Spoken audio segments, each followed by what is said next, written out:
আজকে আমি তরমুজের বড়া ভাজা আর ভাজা পিঠে বানাবো। প্রথমে তরমুজের খোসা ছাড়িয়ে আমি গ্রেটারে কেটে নেব। তরমুজটাকে কেটে আমি দুভাগে ভাগ করে নিয়েছি। এবার এক ভাগ আমি বেটে নেব। মিক্সিতে দিলাম তরমুজ, কুটে নেওয়া এলাচ, সুজি, ময়দা, এবার দেবো গুড়,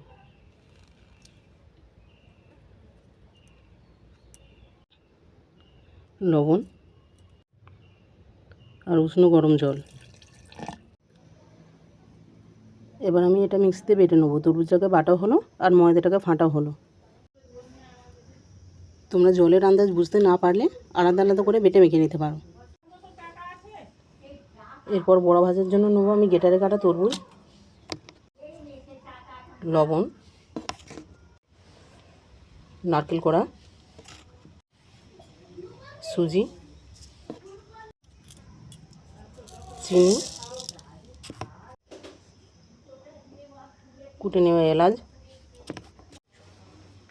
আর ময়দা। এবার আমি এটাকে জল ছাড়া মেখে নেবো, কারণ তরমুজে যে জলটা বেরিয়েছে ওতেই মাখা হয়ে যাবে। জল ছাড়াই তরমুজটা আমার মাখা হয়ে গেছে।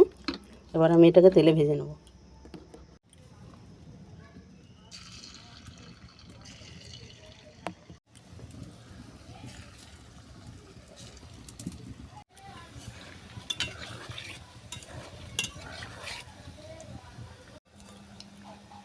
বড়া ভাজা আমার হয়ে গেছে, আমি এবার তেল থেকে তুলে নেব।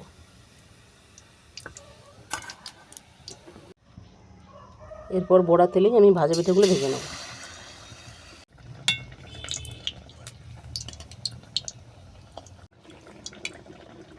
পিঠে ভাজা হয়ে গেছে, আমি এবার তুলে নেব।